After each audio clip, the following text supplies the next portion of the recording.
Getting into Nate Diaz, how do you see the outcome of that fight? Well, how old are the audience watching? They're old enough. I'm gonna kill this motherfucker dead, bro. I swear to you, bro. Max Holloway, Justin Gaethje, you couldn't hear anything the last 15 seconds because they were killing each other. If you were on that card, who would your wish opponent be? Gaethje, bro, I would like to bust his face wide open. The only times that it's happened outside of gym scenarios, I really felt it was either me or you, and bro, it's not gonna be me. I want to know why you have not gotten into the ring with Conor McGregor. Kobe's bitch ass. That beef is real. He actually tried to sue me for like a year, but guess what? Brain injury. Fury before I touch your ass, dog. Shut the fuck up, bitch. I'm just playing, I don't fight, I do pray. I only go the way of Mr. Yahweh. It's not often I sit down with somebody and they say something that makes me think. Bro, this was great. I love you guys. Will you give me something to think about? My own damn way. I had a lot of fun on this interview. Let's go, bro. Back in Vegas. Hello, Jorge. What's up? Dude. Hi. Okay, wait, you were not a part of the last episode. No, I'm kind of like third wheeling now. Oh, let's go. Welcome back to the George Janko Show. It has been a minute. Yeah. And how I want to introduce you is how we first met, dude, because, bro, that was funny. I don't even know if you remember, but... Of course I do. Okay, I just want to make sure. But... I got a little bit of CT, but not that much. I was so nervous, bro, because I'm a huge fan. You know, I'm running this podcast by myself at the time. I'm like, this is a big deal. I'm here at this hotel. We made such a big deal about it. I come out here. I'm having bubble guts. I'm like, no, I got this shit. I'm gonna be in control. I'm gonna do a good job. And you pull up, and you were just so sweet and nice. And all your friends again are just so sweet and nice. And it was just so like welcoming that I was like, all right, cool. Like I feel relaxed. And then I was like, you know, if you want to go smoke, and then you could come back. I was kind of gesturing it like you could go smoke, and then you know you could come back, and you're like, you roll with us. And I've seen you knock people out, so I don't want to say no to you. Yeah. So I was like, okay, yeah. And I go out and keep it up with you, bro. I'm not going to lie, dog. If you go watch the first, 5 minutes of the podcast, I had no idea where I was. I had absolute... And it's his fault. It's his fault. The guy hiding behind Kevin. It's a combo, but we do that to everybody that takes the walk with us. So you want to walk this plank? Let's go. If you take the walk, you're going to have to. I took the walk and then took a flight back. I don't even know how that happened. I don't know how you did a podcast like that. Dog, I started freestyling. Like how? Eventually come back to earth with a lot of different clarity and visions and questions and all that, you know, but eventually get back now. And then afterwards... we had you tore up, I remember. Afterwards was even better because we went out and then we went back for a second round of smoke. But this time I was a little bit more comfortable because we just got done talking, we hung out. And then we did this. This is how I knew you were a real one, bro. The conversation was awesome. Your people are awesome. That's a good identification of who the person is who they hang out with. Very welcoming, very cool.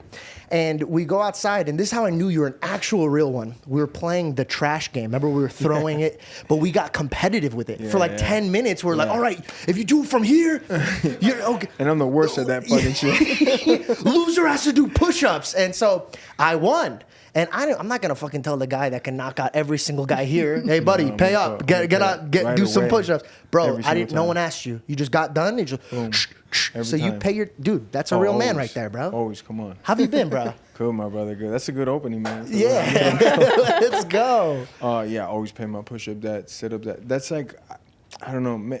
I'm sure it goes on in every sport, but mainly in combat.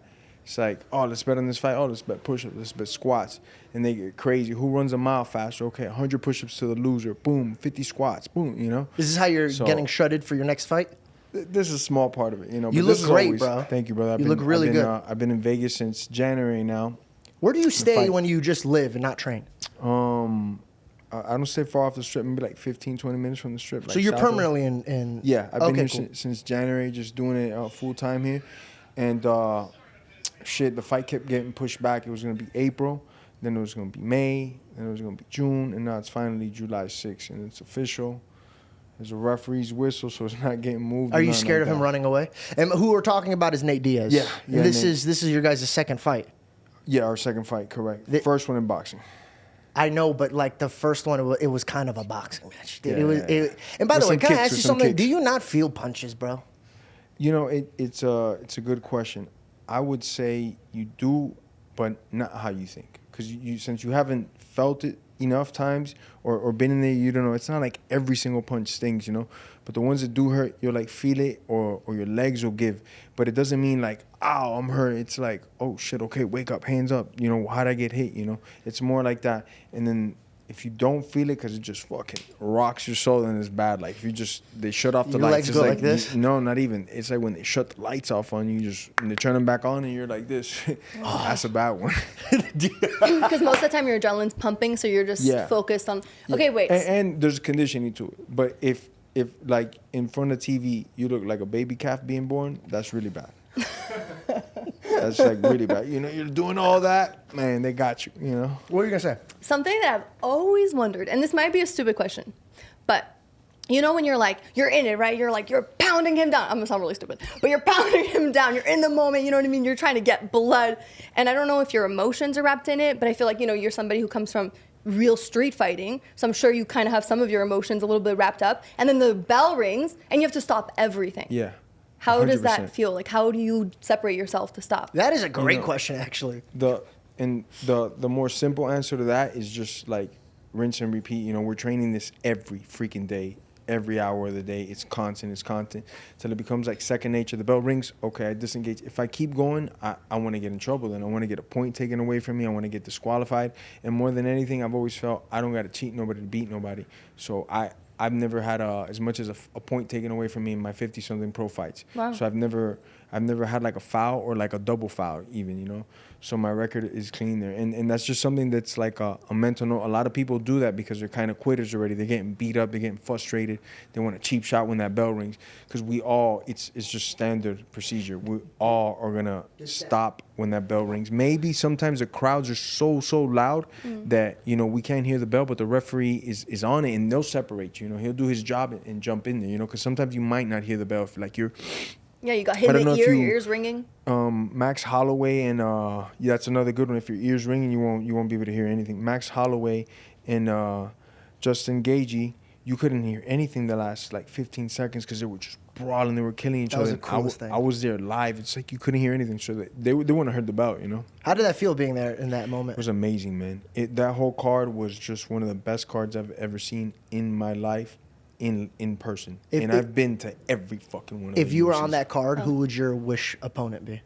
Maybe Gaethje, bro. I would like to bust his face wide open, you know, similar to how Max did it. Fair enough. You know, man, just because I got so much admiration, I think he's one of the best strikers to ever fight in MMA. He's Pereira, so I would love to fight him, but more out of like, I'm a fan of this guy. This guy is truly a stand-up machine. He's just fucking like the Terminator with the stand-up, man. So a guy like that to face, if I was like that weight class, I would love to fucking throw down with an animal like that, you know? Do you think they give you your flowers on your striking? Because I feel like they just didn't give you enough credit for your striking, bro. So sometimes yes, sometimes no, you know. Sometimes they break the fights down and they see the little things and make like a good striker, you know. It's not just being fast or strong. It's like the angles, the fakes, the timing, you know. I really don't care. I didn't do it for them. I did it for like me and my coaches, my family, my kids, you know. If the fans give it to me, awesome. If they're not, you know, I mean, the records give it to me, so I can't, you know. I love that. I can't be mad at them. I love that. Do you getting into this Nate Diaz fight? What do you feel like when you're in this training camp? What do you feel the differences between when you were first training for him versus like right now? Completely different on so many levels, you know. Could you explain? And MMA it's a complete different grind, you know. You're punching, but that's like, I don't know, 25 to 30% of the game now. Yeah, you can knock somebody out, you cut them wide open, you could drop them, you know, push a guy off. You could do a lot of things with the boxing, but it's just a percentage of the MMA, you know. So in MMA, it's like, you know, a Monday morning practice would be I'd go run first, anywhere from like 2 to 3 miles, then go to wrestling practice, then after wrestling practice, go home, chill, do pads at night. After that, then Tuesday morning will be like sparring, hard sparring, you know. And then after that, I might run or I might do conditioning right after, like a small circuit. Then rest at night. Then at night, either like wrestling techniques or like wrestling techniques with some padding. It's ever evolving because we got to cover a lot of ground. You got to do jiu-jitsu as well. So we'll have maybe Wednesday night was just 2 hours of working the floor, and, you know, maybe Buddy's really good at guillotines, so I'm just spending 1 hour defending guillotines, you know. And then after that, I still got to do my strength and conditioning. And boxing is completely different. It's like we run every day, and they spar a lot and a lot of bag work, a lot of technique, but there's no wrestling involved, obviously no jiu-jitsu, no kicking, no nothing. So the grind is way different, you know. I asked God, give me the heart of David. Honestly, I'm not patient. The devil getting frustrated. The weed is making me lazy. A generation full of babies. Honestly, I can't take it. You know? I love that. Yeah. How do you see the outcome of that fight? How old are the audience watching? 'Cause I'm gonna They're kill old this en- motherfucker. They're old enough. I'm gonna kill this motherfucker dead, bro. I swear to you, bro. Is there real beef in there that you're like? Me, besides this one idiot in real life that I can't stand, I can't mention his name because the FBI will come raid us and shit, and they'll have guns in your face, be like, "Oh, why is this guy?" I hate saying when that happens. Yeah, they're going nuts on me. So I can't say this one bitch name, you know. But Could you say me and I'll bleep it out? No, I'll say it anyway. Oh, if you don't know, it's Kobe's bitch ass. I'm gonna get into that, bro. Yeah, I'm yeah. gonna get into that. That little That bitch. is like But that other- is at the other than highest of him- my list to talk about. Other than him, I don't got problems with That beef is real. with nobody. You know, I don't. The Nate shit is not personal to me. I want to bust his face wide open for some stupid comments he said. And hey, we're gonna fight, and I'm gonna get paid. And the better I do by executing you, the more money I get in my next fight. So I definitely want to rip his head off. You know. Why aren't you doing it in your bare knuckle thing? I personally couldn't do bare knuckle. You know, because of my hands. I did it a lot when I was young. I abused it a lot, and then throughout my pro career, I already went in there with like injuries from like the backyard, and I just fought on through with them for like 20 years, you know. So if I did a bare knuckle fight, it's like that one, and it's I done. better get paid a lot of money. You're just These gonna bad boy- yeah, you know. So are you positioning yourself to take Nate, crumble him up, throw him in the trash can, and then are you looking at a star fight? Like for example, if the stars align, Jake beats Mike Tyson. Are you trying to fight a Jake Paul type of character, or are you trying to go and fight? Is there anybody else in your lineup? You know, shit. The Logan fight's way more attractive to me than the Jake fight. It's always been, you know. You fighting Logan Paul? Yeah. I think he retired. He retired from boxing. I mean, I don't know if it was a joke. His fight with Mayweather was good, man. He hurt him 2 different times in the fight, you know. And You he's, thought No, I thought Floyd won, but he had some moments in there, Logan, you know. And he's an athlete, and he comes to like fight and brawl, you know. I kind of like that better. Are you sidestepping him just to like flex on Jake to be like, I'm not gonna fight you. I'm gonna fight your older brother. To talk about Jake, the UFC, I'm still on the contract with them, so they let me out for 3 fights. But You're Jake, still with the UFC. Yeah, I'm still with the UFC, still under heavy duty contract. Like, you don't know, nobody can get me out of this type contract, right? And they allowed me to go 3 fights in boxing and fight for fan meal. But one of the conditions was I can't fight Jake's ass because I don't like his ass, you know? No way. Yeah, because Jake's pulled a lot of stunts on Dana White, on Hunter Campbell. He's talked about UFC pay this, UFC pay He's that. came after the UFC's. So, yeah, you know, so they're Yeah. like, we're going to let one of our top dogs go and let you make money? Nah, fuck that, you know? Makes sense. So How was your that's why relationship I with can't- Dana? My relationship with Dana is great, and with Hunter, it's great, you know? I mean, I've been a dog for that company since I joined in. From short notice fights to fighting anybody, anytime, any place, anywhere in the world. So it's pretty good, you know? And I've made him a ton of money in the process. Oh yeah, bro. Yeah. Hell yeah. I want to go back into this Colby thing because this is. I can't believe I never even asked about it the first time we had a conversation. I mean, there ain't really much to talk about. He's an idiot, you know? Bro, but let's just backtrack, dude, because there's a lot of. Speaking of that bitch, he just ducked the fight right now. I've never ducked a fight in my fucking career, and this guy Who'd he talks duck? shit. I forget the Ian Gary. I love your voice so much. Was it already like set and he pulled out? He didn't even want to sign the contract, man. no, no. And he's talking about fake fighters and this and that. He's always been the fakest motherfucker ever lived, man. I hope I don't get reamed for this, but the eye poke and Yeah. the other shit that he pulled when you guys were fighting, do you think he purposely did that? Oh, the eye poke, 100%. And it was a good fucking eye poke because after the fight, great eye poke. I was fucking seeing double vision. It's just like, you know, Herb Dean and me have never fucking gotten along, and I think he's also like one of the worst referees that's ever existed. Like, he has too many mistakes at a high level. Great person, like, outside of that. I think he's a great person outside of refereeing, but in refereeing, it's just been like me that he's always had these like weird calls, but that was a seriously good eye poke. Like, I should have had a little bit of time to recoup, not fucking let this guy hug his arms after he just eye poked and then went for a bear hug, you know? But whatever, it's a sport, shit happens, you know? Okay, let's backtrack when you guys first met, because that, unless you don't want to get into it. I don't give a fuck. Okay, cool. So what's the deal, bro? You help this guy out, and then he tries to climb on top of you for success? He came over to American Top Team. I was already part of the gym. He came over in a recruiting trip. They brought a bunch of wrestlers and different guys from different gyms. And ATT was doing like a program, like, you come stay with us, live with us. We'll take care of you if you make it. I don't know. We had a good amount of people applying. He was one of them. He wrestled for Oregon and did all right. You know, so he came over, he joined the program, and we were training same time. And back then I was playing like a lot of poker. And this motherfucker's like a degenerate, you know. He's at the casino to this day, every day. He's actually right there right now. I wish. No, he is. I was just with him. I wish. No, I'm just kidding. He just gets up and leaves. Oh my God. I wish. Yeah. Huh? I just look back like that, them boys will know they're going, oh. I wish. No, but yeah, you know, and we were hanging out. We were fucking, you know, cool with each other. And he was living with his chick at the time, and his chick kicked his ass out of the crib, so he didn't have no one. He had his hand broken. So we got along pretty well. And I had this apartment that was right by the gym. So I was like, bro, you come crash on my couch a couple months, you know, get your shit right, get your hand right, get a couple scraps, and then fucking pay me back, you know? Because at the time I was a pro fighter, already had like 20-something fights, but there's not a lot of money in fighting back then. I'm talking about like no sponsors, ain't nobody giving you shit, bro. You had to really work for it. So I was like, bro, give me $100, $200 for all this food that you be eating, because I used to have like a meal prep company, you know, and this and that. And that's how I should have really been known. This motherfucker ain't shit, dog. Like, I'm here helping him out. Wasn't even kicking nothing back then. So anyways, we're cool, and I introduced him as well to my coach that I've been with since basically a fucking kid, you know. And my coach and him make a deal. They go, whatever you make, if it's $100 or $100,000, I want 5%. Yep. And that's all I want. Standard. And I shook that deal with my coach, and to this day we have that deal, and I've never broken that deal with him. And he's the guy that oversees, a little older. His name is Paulino Hernandez. He'll be in my fight now for the boxing match, and he's been like in all my MMA fights, you know. And there's a handshake agreement? Just a handshake agreement. And it went from me paying him like $50 a fight to hundreds of thousands of dollars per every time I fight, you know. And it's still on a handshake deal, and it's like, boom, we get it done, you know.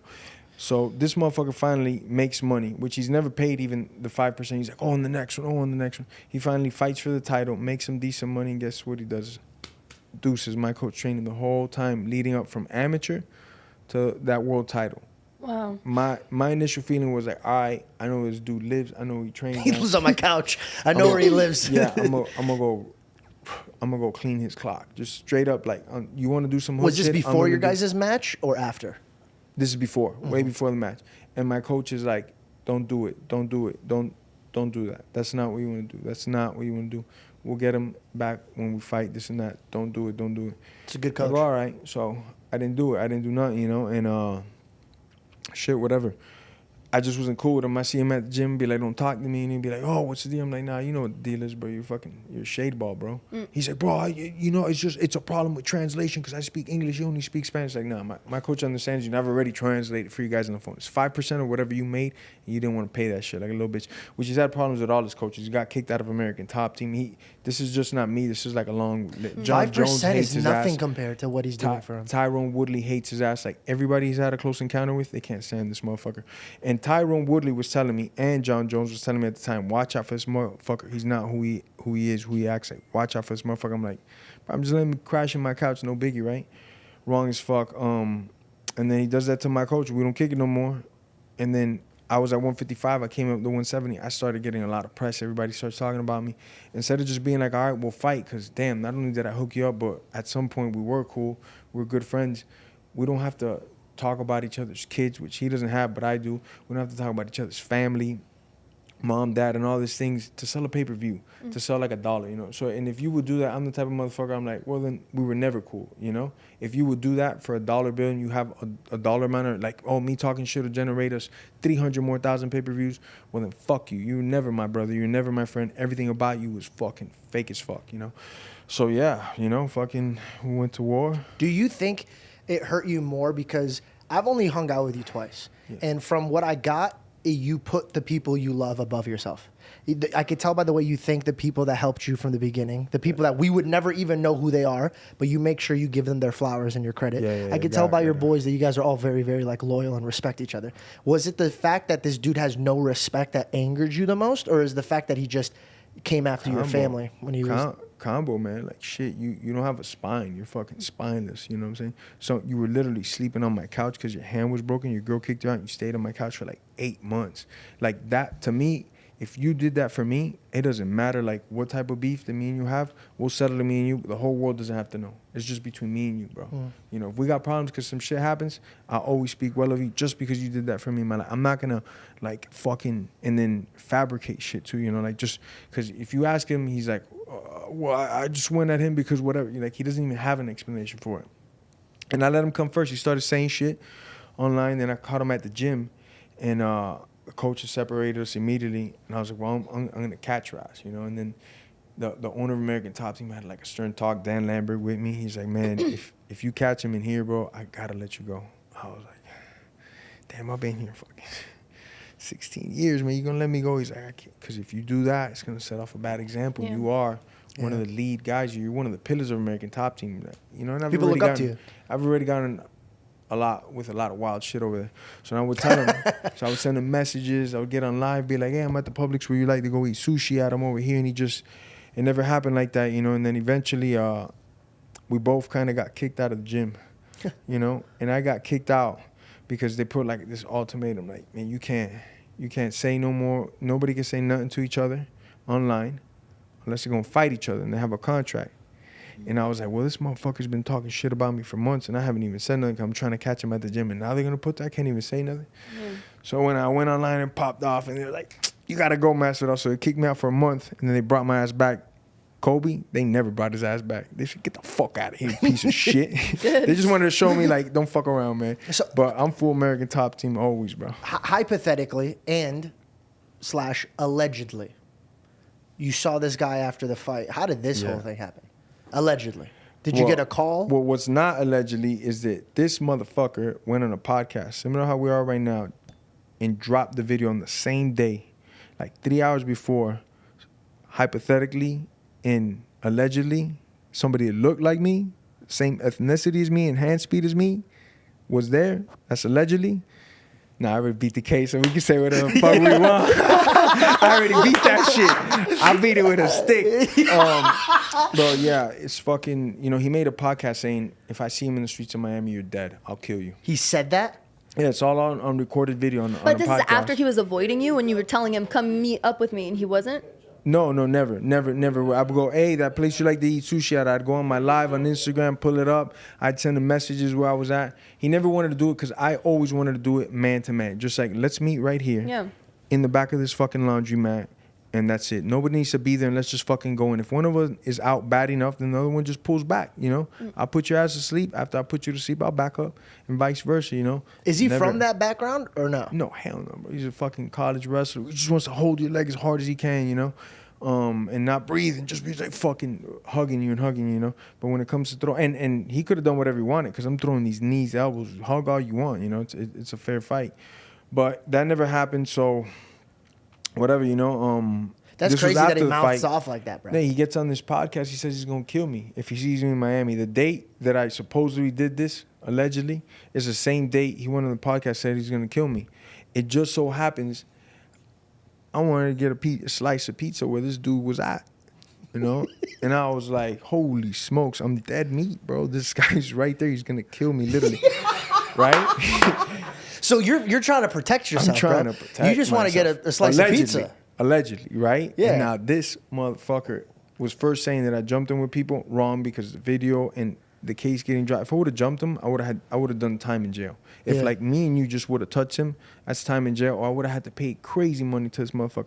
None of that happened. Yeah, we wouldn't. The way do they that. saw it is, it's two pro fighters fighting each other. This guy right here just said you're gonna kill this guy if you see him in the streets of Miami in a fucking podcast. We have a fucking conviction letter from you. You fucking self-sabotaging your ass. How are you gonna say this? And then whatever happens, happens. And he said it dead ass as serious as it could be, not in like, you know, character or whatever he wants to say. I was like, well, here I am, brother, you know? Damn, I wish that's crazy. And some say he ain't never been the same since. He actually tried to sue me for like a year for guess what? A brain injury. Motherfucker, you're retarded before I touch your ass, dog. Shut the fuck up, bitch. Well, Dumb I'm sorry motherfucker. that somebody that you let into your And life. I'm sorry about all my foul language. I get excited when I'm Oh, talking that's about. okay. Thank By the you. way, I This just want to one- let you guys know that the this first one thing he said effer. to me, he goes, "I'm really proud of you for speaking about the word." My man's a shit. fellow Christian right here. Die hard, brother. I know I should watch my language, but I get excited with this dude. This idiot, I want to just clock him. But I definitely have faith in Christ. And, the things that I say a lot of times might not lead people to believe that. But all It's my the faith is actions in that I'm worried action. about, my friend. They're all right. They're getting better. They get it You know, better. I'm proud I'm of a you, working bro. man towards Christ. Every Amen. day a little better as I go towards the kingdom. Amen. Yes, sir. What were you saying? That's all that matters. No, I was just saying that I'm sorry that somebody you let into your life, your personal life, around your kids, around your family, Yeah. like betrayed you because he doesn't have any integrity, and that's Yeah, and that's what hurts. This dude seen my dad, my mom, my kids, and stuff. It wasn't like my family was living there, but I had this apartment next to the gym in Coconut Creek, and my house was an hour away in Miami. But every once in a while, sometimes my family will come, they cross paths and stuff and meet them, and it's like, if you had never met them, it's like you can't really hurt my feelings, Like people online talking about my family members or something, I mean, you go through it all the time, what it's like. If you take everybody seriously, you'll end up in a fucking loony bin, So It hurts when I just had to go through this when people misinterpret your character. okay, yeah. That shit hurts because you Yeah. work so hard to have like Yeah. a certain type of Really character, but can't you, take- you can't can't take- take it anymore. You have to can't just take seriously. believe in who you are and your actions, and Amen. you just have to keep going. Amen, because, man, everybody, no matter what, is going to have a slight different opinion and this and that. And some might love you, some might hate you, And if the Bible's right, they're only going to hate us the more and more. As you see, it's getting crazy, man. It's like being a Christian now is like a felon, bro. It's like worse. I'm the new bad boy around here, bro. Yeah, man. It's like if you're a Christian now, it's a problem, man. I mean, we see it all across the schools, everywhere. Even in society now, it's like, oh, it's Jesus freak. Just because you say like a prayer before you eat or something. Man, I'll show you Jesus freak. You see the bill they're trying to pass in Canada? No. Trying to pass a bill in Canada where you can't, outwardly worship or anything like that. And not just Christians, but they're saying for everybody. And I just can't believe we're even at a point right now where we're in a place you can't practice your religion freely, and that's becoming an issue. And it's tell you, disgusting. I'm only going to say this because I saw this happen in other countries, and I lived it through my parents. And this is what communism looks like in Canada. It's been headed in that fast track for a long time. They're going to end up communists, They know, the communists know that one of the first things you got to do besides taking their guns away, the next thing you got to do is take their God away, take their religion away. So you believe in the government because the government's going to give you the cheese and the bread. And now you don't need to go to church because anyways, we've banned that. It's for like, as I'm saying, you're going to, pretty soon in this country, if you're a Christian, you're a fucking felon, bro. They're to Catholics, they send the FBI to intimidate them. Like there's massive reports from here to the freaking roof of parents going to PTA meetings, right? And I'm a parent, so I know a little bit about this. They're like, well, why are you teaching my 5-year-old about sex? And if there's how many genders and this and that, whatever your opinion is, he should hear when he's like 14 or 15, not when he's 5, 6 years old. If you went and did that, you're one of those brave parents to put your hand up. They went like this, send you off. FBI went in your house next day. No way. Yeah, this is firmly documented. Ugh, I have goosebumps. This is all over the place. There are like 50,000 cases of the FBI going to Catholic and Christian parents and like, hey, why are you showing up to these PTA meetings, causing trouble? And the FBI, what type of intimidation tactic is that? They're not even supposed to be used for civilians now. These people didn't get charges or anything, but that they showed up to the house and tried to intimidate them like that. I let you know, everything it says in the Bible is 100% true. Amen. I have great faith, though, bro, and I'll tell you what I have faith in. Growing up like 10 years ago, nobody talked about the Bible. They knew about it, and they could talk about it. They never talked about it. But these young kids that are running up to me and, like, reciting the Bible or talking about me talking to Cliff or just us talking about Jesus right now, like, it's motivating kids to step out and be brave about their faith. Have to be. Well, there's definitely a revival, I think. I think there is. But let's get back into the fight, bro. And no, that wasn't Heineken. It was water. Mountain spring I hope water. so with that chug. He just gets super emotional It's like and a drinks. 1-minute chug. This desert heat is violent. I'll be at the gym. But you're from Miami. Humid. It is humid. Crazy. Is that where you get Sucking the up the curls water. from? It's the desert heat, man. I'm from Arizona, so I'm used to it. Okay, yeah. Yeah. Desert. But it's dangerous. Yeah. It'll sneak up on you. You get really dehydrated quick. Mountain people. I'm from the beaches, the humidity, some sweating a lot, but all right, I can handle it. It's like it cooks you from the inside out. You know, I'm getting used to it though. Good. I'm very Well, excited. it was just crazy cold now because I've been here since January. So It's like, bone dry cold yeah. here. Like you can feel it in your bones when it gets cold. I kind of like that. Like the I've been doing ice baths, bro. That's the best. Bro, do you do ice baths? Yeah. Bro, yeah, look, they all lit up. You guys do ice baths?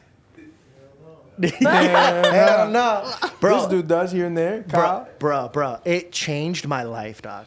It wakes you up, dude. I've never done cocaine, but they said it feels like it. Look, he's been You know what I mean? obsessed. No, He's doing them that's twice a day. That's amazing. And how long are you going for?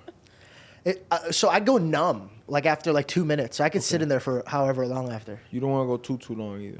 I think the most I've ever gone is like 6 minutes. Oh, that's perfect. Yeah, like 2 6-minute goes is perfect. How you know? cold do you go?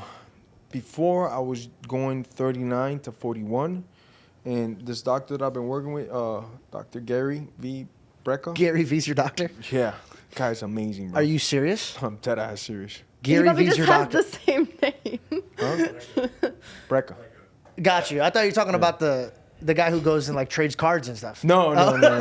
He's like, listen, this is what you're gonna Dr. do. Brecka. We're going to garage sales right now. Man, this guy's like amazing. Look him up, man. He's got a crazy podcast. That he explains a lot. So I started following him through the podcast. I knew other athletes he worked with. I was like, I really want to work with this guy, and I finally got a chance to meet with him and work with him. And how he was breaking it down was like, especially for athletes, you don't need to sit too long when you get in there, because then maybe you can start messing up a little bit of your joints and stuff. You just need to have good exposure to it, and it doesn't have to be that cold. You know, he told me 49 degrees, 3 to 6 minute goes twice a day. 49? 49. Bro, So that's not. I went to 52 and that was cold. It dropped down to 42. I got in. Dog, I felt like somebody was 42s. beating me up. Yeah, it hurt 42s. so bad. You want me to show you a little life hack? Yeah. You get them little fucking socks, them neoprene socks, because the toes is what kills me, bro. My feet hurt so much in that bitch. Bro, I look like I So had Rick cheat. and Mortis in there. I'm just throwing up gang signs in there. The same shit happens to me. That's why I got those like neoprene socks or whatever. They're the best. Okay, cool. I'm learning about this. Yeah. Do you wear cheat gloves? that.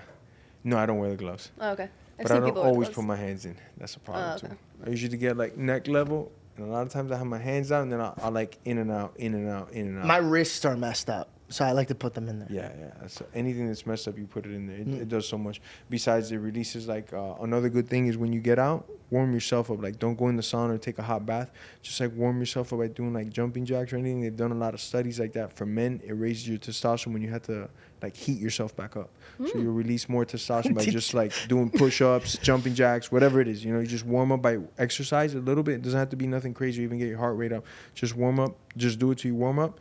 Release testosterone. Why did that interest you so much? Because I think it's super interesting. It just, Science. just You know what I fucking mean? Yeah. buried me online right now. She What do goes, you mean? babe. No, this guy, he has an Babe, I don't think I can have any more He has a testosterone. surplus amount of testosterone. Doctors have even told him that. But wait, so before we started, Dr. Gary V, actually. He's the one that told me. right before we started, you said you have another 12 pounds to lose. Yeah. And how exactly do you do that in such a short time? Does the cold plunges work? What's your like technique to lose weight? That definitely the cold plunges will help, especially if like you're like, let's say you're plateaued at whatever it is you're doing. You've never done like cold baths like how you're doing them now. The cold plunge will help 1,000,000%. I know. Long story short, it helps transfer the white fat into brown fat, and white fat is something that's stored for, you know, you've been in the desert for like 3 weeks, and now your body's eating away at this fat, you know. So you'll move it to brown fat, which is a lot easier to burn, which you could burn doing cardio workouts and stuff like that. And just the amount of calories that you also lose in a cold bath, because your body has to maintain a certain temperature no matter what. So your heart's pumping, you're burning calories, you know. The endorphins it releases, like all that stuff is really good for losing weight. Also the sauna for recovery. And there's a lot of studies in women too, but obviously I don't know that much. I know for men, when we hit like a certain core temperature, we start to release testosterone and HGH. And just like exposing yourself to it like 3 times a week. So not just the actual water sweating that you do, because when you drink a glass of water, you put it back on, but you're putting in a lot of things in your body that are going to help you burn fat fast, you know, and produce more HGH. And then just the workouts a day, I mean, I consistently work out 2 to 3 times a day. So all I got to do is like watch my mouth a little bit, a little bit, and I lose crazy amount of weight, you know? Really? Yeah. Does bread get you? I can't really mess with bread lately because I'm not allergic to gluten, but it's like I have a sensitivity to it now. Everybody does, bro. Yeah. It's the poison that they're giving us. And it's just too much. You know, if it was like gluten once in a while, no problem. But since it's like so much, we've been like in everything you do is gluten. So I have like a gluten-free diet. So I get gluten-free bread because I need my bread. Do you ever go to other Latin, countries? Man, I need the rice all the time. In other countries, I could eat their fast food and I burn off weight. Yeah. It's something in the whatever they're putting in our... Even the fruits, your strawberries are like fucking this big. It's the way it's grown. It's because everything. our ground and our soil has been completely so messed with that we would need to completely reflip and redo our soil. And it's like the way that our wheat is. Like in Europe, they have short wheat, and here we have long wheat. I think it might be the opposite, but one of them. Yeah. And so here it's been so messed with, so that we have such a surplus that it's like there's nothing you can do with the wheat here. And they cut so many corners here, and you got a fucking chicken is born and full grown in like 3 weeks, and now you're eating it next week. There's a million things, man. Robert Kennedy was on our show, and he was talking about how he wants to fix the ground. I know you're very confident when it comes to your political stance because you came from a country where they didn't give you the freedom to speak about it. Where they tell you what's your favorite color, where they tell you what God, we are God. There is no other God. The freaking government is God, and they're telling you what they're doing. If you decide to protest one day, your wife here, and they're like, oh, y'all want to make trouble? Lock their ass up. 10 years in jail. We'll see you 10 years later. Trial? Yeah, fucking right, you know? It's nuts, but it's another world, man. And is that why you're so confident to go speak? 100%. You know, it's something that I never thought I'd do. I think I told you, or maybe I didn't, how my dad got to this country. He got... that was a crazy story. Yeah, and then my aunt, his first cousin, so there's a base in between Havana, or I'm not sure exactly, wherever Guantanamo Bay is, there's a city there. And if you get to Guantanamo Bay base, it's American, you're kind of like in Freedom Town, right? But they've rigged this with mines from here, from point A to point B to get to the Guantanamo base. My aunt, right, fucking crossed the thing, fucking mine hit her and blew up her left tit. It's like, how crazy is it back there? How much of a fucking shithole is it back there? You get no food, no healthcare, no nothing, that you're willing to risk your fucking life and do that. And then thank God, she was close enough to where the guards got her. They brought her in before she could bleed to death, and then boom, you know, eventually she got to America. Thank God. Wow. Yeah, this was a long time ago. She's still alive. She's in South Florida, sunny South Florida. Thank God she's good. Yeah, and it's like, you know, when you're a kid, you're like, oh yeah, cool, whatever, Titi, you know, yeah, one ear out the other, yeah. Bomb hits you. Like, and you get a little older, you're like, wait, a bomb really hit your ass? Why? What did you do? Because this is like, I used to think cartoons were real, but now I know life is real. Like, why would a bomb ever touch? And then they explain to you, like, you don't understand. You don't have no choices, no nothing, and it's just like, it's bad, man. It's really bad to give any one person that much power. It must be a crazy feeling to have, because my parents are immigrants, but they came here safe and sound, you know, on a plane, bro. Like, you know what I mean? Like, very, very safe. There was no, like, what happened in their country obviously was, you know, something they had to run away from. But for you to stand where you're standing, like holding the belt, giving a speech, talking about Trump, dude, and not even just a generation ago, this is what they were dealing with. They must be so proud of you, bro. Yeah, no, I mean, they're still dealing with it. We still got some family there. I got some of my cousins right now. They left to Spain. They were living over there. She's a doctor, actually. It's not like the easiest thing to become a doctor over there. And a lot of times over there, the doctor, you know, it's such a broken system that the doctors end up prostituting themselves, you know. And that's what the fucking people love to go to Cuba because, yo, my dollar's like $1,000 over there. And they're fucking just taking advantage of people that are so fucking broken down, have nothing to stand on. They don't even have fucking a pot to piss in. And everybody loves to go vacation over there. And idiots like Kaepernick or anybody like that that's like for communism, but you haven't lived it or know about it enough unless you're a plant, because the communists pay thousands of fucking influencers to do it. Unless you actually live there. These motherfuckers that are voice for it. I forgot who else was vacationing there not too long ago. They're all fucking assholes, bro, because that's like the biggest crime against humanity. And when Cuba finally gets taken down, places like Venezuela, people are going to see in the record books are going to show, like, this has been fucking horrible, man. Damn. Yeah. That's actually wild. It's that's such a different perspective to see it in, you know, because it's true. People look at, you know, sorry. So sorry. But I even just saw a reel where somebody was like, oh, you should go, I forget the place, like, you should go visit here right now because the dollar is down, and so it's so cheap to go visit. And like, as somebody who lives here, you see it and you're like, oh, wow, okay, that's interesting. Like, they go and you get a lot of bang for your buck. But to put in that perspective is so interesting, and that's something that we should all be so, cautious of and aware. Well, that's Because we're feeding into it. Yeah. like people that go to college here, right? And they never had to deal with anything in their life because their parents paid through everything. And then some college professor told you how beautiful communism is. And yeah, when it's in poem, it sounds amazing. Oh, we're all going to have the same thing. We're all this equal start and this and that. But when it comes to it, it's like 1 or 2 people running the whole show. And who could ever do that? Who? Just from that perspective alone, who is good enough of a person that could do all of that, have all these jobs, and now I'm gonna make you the this, and you're gonna be the director of that? There's nobody doing it because they've had this experiment everywhere in Ukraine, Yugoslavia, Venezuela, Cuba, and it's just never worked. Socialism, communism has never worked. Over 200 million dead souls off this experiment, and people are trying to bring it to this country right now, which is what's scary. It's scarier than ever. I think this is the closest we've been to like jumping on over to the other side. Biden stays in power. I didn't want to make this like a Trump campaign, but fuck it. Y'all brought me into this conversation. I swear, I tell you right now, just like I told everybody before when Biden was the thing, look at his track record. If that guy gets in power now, we're fucked. If he gets another 4 years in there, we're fucked. We're like fucked in a different way, bro. Get the fuck out of this country fucked, because it's going to happen quick and overnight, bro. And they're just going to keep steamrolling this bullshit, First, and another thing that they always try to do to societies when they go from like free to broken down and now you're communist or socialist, take the guns away. I don't think they'll be able to do that here. I hope not. I think a revolution would form. There would definitely be a civil war before that happens. At the same time, I don't know, man, They might do like crazy X disease number 19. Everybody's on lockdowns and they start sending out the people to collect the gun. Who knows, bro? Because if I would have told you before Corona, everything was going to happen. And just sit here with these conspiracies. We'll just go back but and forth. But these ain't conspiracies, bro. This is freaking history, bro. Yeah, history does repeat itself, man. And they want you to forget history.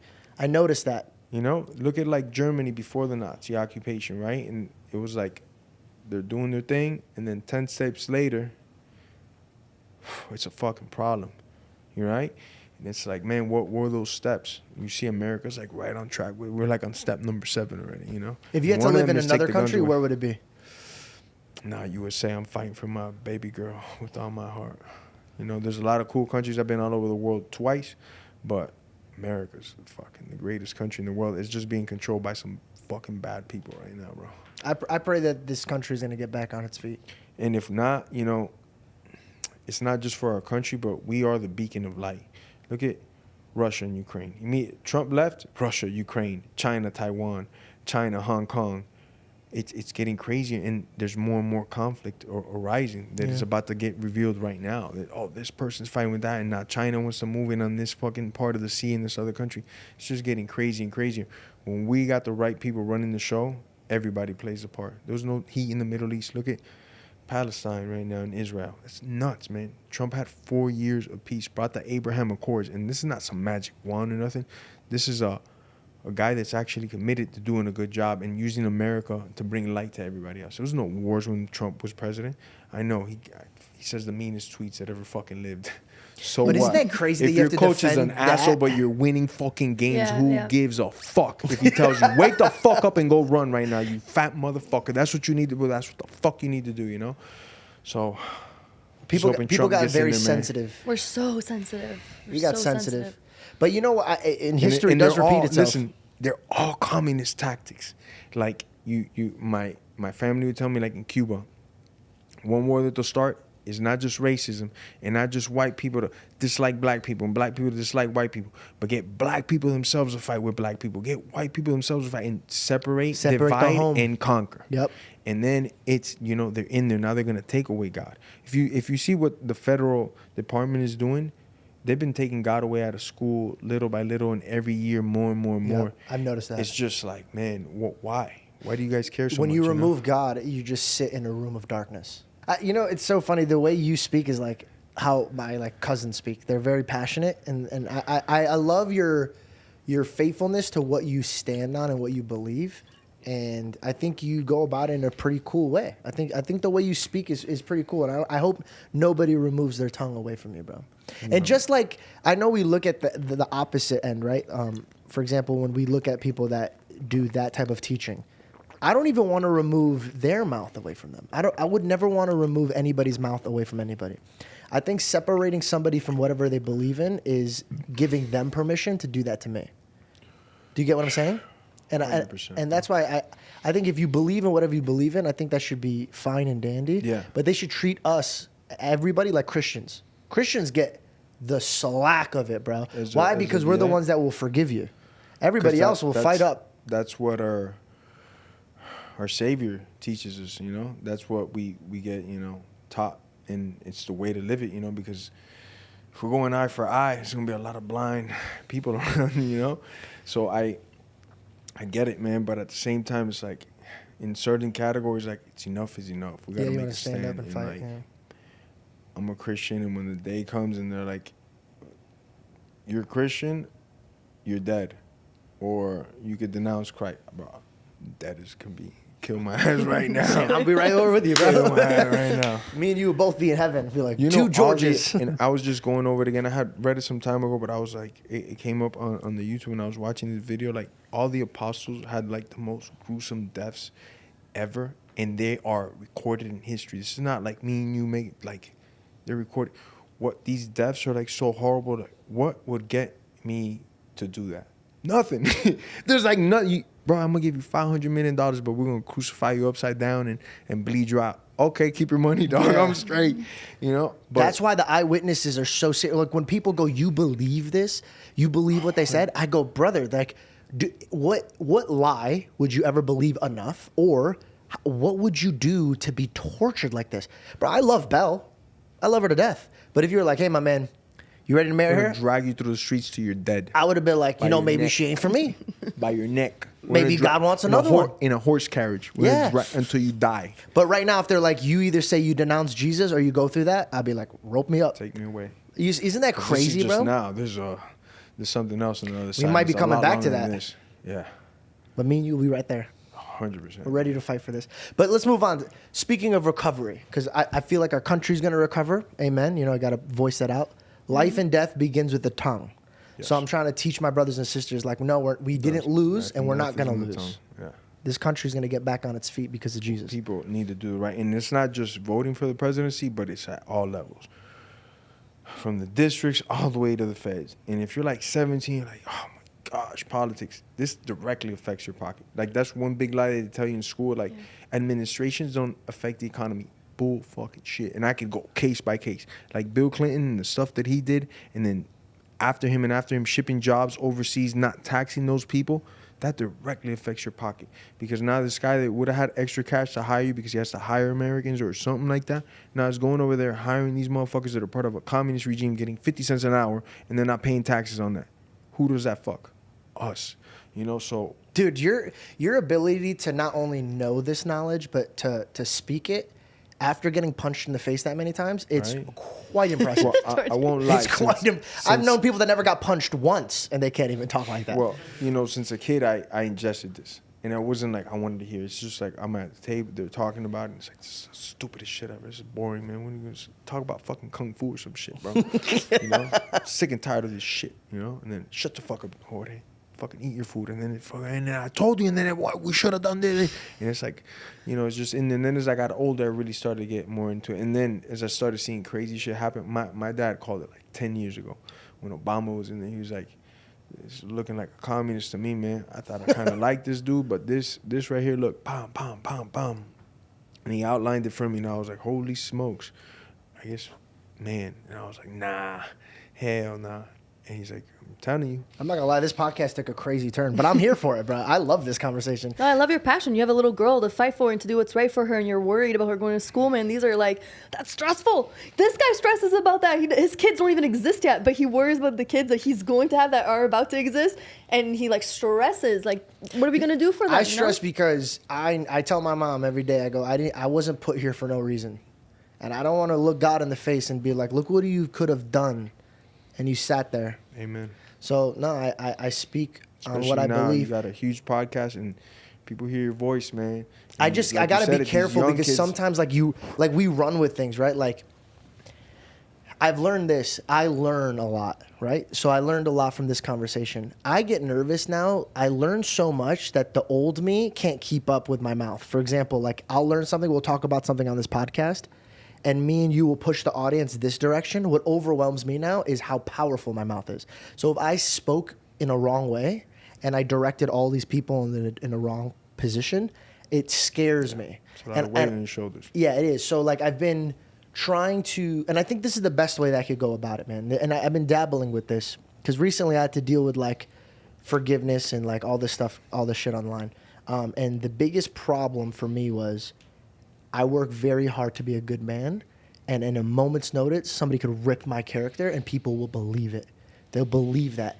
So I sat there Showbiz. and I asked God, I go, how does a man move through this type of like environment, like where everybody's like, it's a witch hunt, like, and there's no evidence. They could just point the finger, show fake stuff, and then now people will believe it. And I was reading the Bible, bro, and it was when Paul was captured, and the way that the people were just blown away by this man being so willingly to go with them. And he went there and he would sing, and the chains broke off of them. And this kid came up to me that same day I was reading the Bible, and he said, "What I love about you the most is you do not care what the consequences of you speaking about Jesus, but you do." And I did it because I love Jesus so much, I don't care about the consequence. But when he saw that, in his eyes, he saw a man who doesn't fear the consequence. And so what I've learned, I understand the term of forgiving your enemies and showing them nothing but love, is because say you came and just hurt me, right? And I'm like, don't worry about it, I forgive you. And I move on. And you see by my actions, I truly don't care. And I moved on. You'll be so curious on how could he forgive me this quick? Wow. And how could he just not, why does it not bother him? How is he so full of love and peace and joy? And that's because I rest with Christ. So there's nothing a man could do to me. If God is for me, then who could be against me? You cannot rip Jesus away from me. No. So when I have this in my heart, now what I'm trying to do is perfectly demonstrate how a man should act under pressure, but I fail because I'm a human. I feel too. So it's just, I understand. All the time, All boy. the time. I be All feeling- fail. all the time. I always tell God, I'm sorry. And sometimes even before, I'm sorry about to knock this dude out. You ask for forgiveness before you even do it. Hey, man. You know, it's some people come looking for it, and I'm just They'll find it. apologizing before being. It's also, you know, to do with my sport and the upbringing, but it's like one of the things I got the most trouble with, you know. And also, I always go into like flight or fight mode. Like if let's say we went out, the three of us, and we're getting like, you know, I don't know, frozen yogurt. And like some shady characters come in and they're like violating space, and then they start getting like rowdy. I'm not asking questions. I'm gonna take care of myself, you know, and find gotta out protect later. yourself. You know, you gotta protect yourself because you don't know if they're gonna, you don't know what's gonna happen. And I've always thought like that. So it's like, you know, but then after, I feel really bad though. You know, when like all You the have bodies remorse. are there lying there on the ground, and I'm like, damn, I knocked you the fuck out. But Shouldn't have done that. Does it affect you afterwards because you feel like you forget in the moment and just like how impactful you are in the fight versus the other person? I don't forget. I know very, very what do you mean well, forget? you He's know? like showing his boys. He's like, yo, look it. No, but I mean like afterwards, like the aftermath, when the guy you know is like very hurt and you're like, fuck, like maybe I should have held back a bit, or like. It, you know, because the only times that it's happened like in like outside of gym scenarios, I really felt, and I'm not joking, that my life, it was either me or you, and bro, it's not gonna be me today. Yeah, God ain't of course. called me on today, you know, and at the moment I won't feel bad because I'm just gonna, you know, but then when I get home, I will pray. You know, like the last time I had like a real incident was and this story's kind of famous because a couple fighters that do like podcast said it. You know, some of them were there and stuff. I went to China, and man, I forget what city I was, but the UFC brought me out there, and I was dressed nice. I had like a nice little chain, boom, and man, it was like a very nice party. Like I really wanted to be at this party, so I'm like, I'm gonna go to the bathroom, I'm gonna freshen up, get some breath mints, bam, you know, chilling.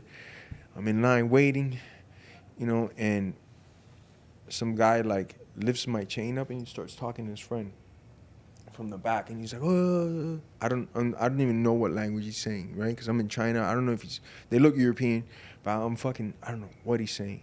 So I go very politely, I go like this, I go, oh, okay, maybe he could have been saying, you have the nicest chain in the world. Yeah. I don't know what he was saying, you know? I just went like this and went, oh, okay, thank you. And moved up like 2 feet closer. I got closer to the guy in front of me, which I didn't want to be. I like to give everybody space in the bathroom. I didn't let me get away from these suckers. You know, so I'm just looking in the mirror right there behind me, just, you know, keep an eye over my shoulder. And one of them goes like that to my chain, like flicks like that. Like he just lifts it up like that. Man, I really wanted to be at this party because this was like a really, this was like a really nice party, right? And I'm like, And you're in man. China, dude. And I'm in China. I'm like, man, I really got to watch That's your my hands, concern? and I Wait, really time wanna- out. That's your concern? Dude, that's so funny, bro. If you're in a different country and you're about to light somebody up, my concern is, what does their prisons look like? Yours is like, I'm trying to get into this party right No, now. I was bro. already in the party. I was already in the party. Enjoy it. I'm already in this party. And I go, this is where I want to be. I don't always party, but man, I'm glad I'm here tonight, right? And I'm like, damn, dog, I still got to brush my teeth. And I turn around, pop, pop. It was like 3 of them. I laid them out clean. I washed my hands and I left, right? And I went to my booth where I'm at. And I'm like, with my translator at the time, my friend, 7'4", black dude.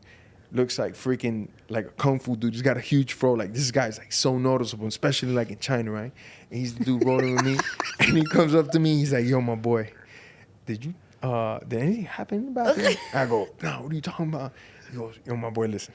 If the police come here and they find you guilty, or no matter, not even guilty, if they come here, they arrest everybody who was involved, you don't see a judge for 30 days.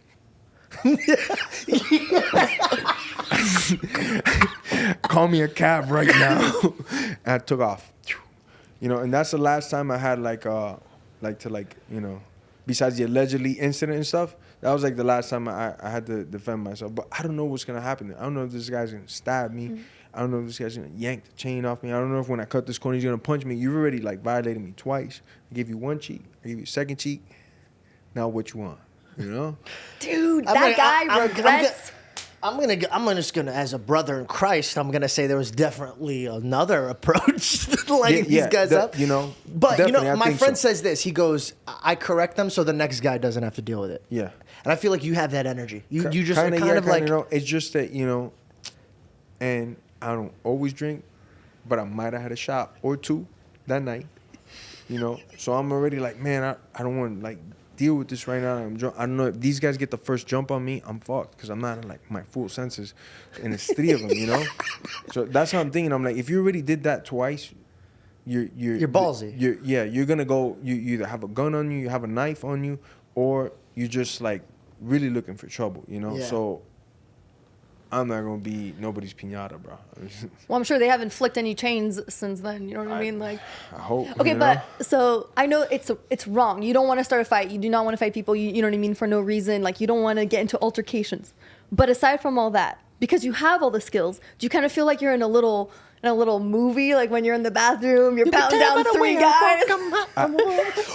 After, yeah. he 'Cause just I- combs his hair. Yeah, you're walking out. I swear to you, I got the breath mints because I was like, man, I didn't just come here and I need these breaths. So I walked up. The guy was like this, hand in him. I was like this.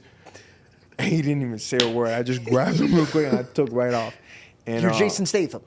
bro, I had to get my breath. You mints, beat the man. shit out of 3 guys and then took a breath mint. But these guys, one of them looked like he was on major juice or roids, but You're just making yourself look cooler. these guys weren't like, you know what I'm saying? It's not like 3 guys from the gym, you know? It's like It's not 3 like bench us. pressers. They bench press every yeah. Monday, Tuesday, and Wednesday. I ain't worried about them, you know? What are the odds? I see there's always viral videos of like Bradley Martin just being like, "Could you take me?" And he's like a big dude, so I understand the. Bradley Martin's the bodybuilder. Yeah, I understand his question. A lot of people make fun of it, but I get it because size and height I matters. don't. Like, you asked me that, it's only one answer, my brother. I hope you don't ask me that because I only got, to me, it's only one answer. Let's find out. Let's find out right now because I'd love to do it. And if you sign that slip, we can find out right now. Well, I got a question for you, and it has nothing to do with that. But say hypothetically, Especially if someone's, like, bigger than me, it already, like, it pisses you off. let's find out. Not even pissed out. Like, let's just find out. Let's just find out. And if you notice, I'm not that big. No, yeah. Okay, so my next question is me, Reed, and Bell. We're on this side of the room. The door's on that side of the room. Do you think you could kill all of us before we run out? Or do you think that you could actually, like, could we, like, somehow... Bro. Look at- Dog, you're missing my girl, bro. I'm Check her literally out. flexing for Okay. you. Flex I was real quick. flexing. Let me just say something, Brandon. These two are dead. I can't hit women, so you gonna get to live. Because I got the Let's go. One of us makes it out. What if I These two. identify in that moment?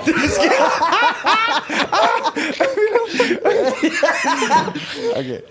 These bad boys weren't built for women, so she gets to live, you know. But you two dudes, nah, probably not, brother. I mean, unless you got like a fucking machine gun under there, brother, it's gonna be a problem. Yeah, you He's look like, like I a get shooter. it. Yeah, you look like a shooter.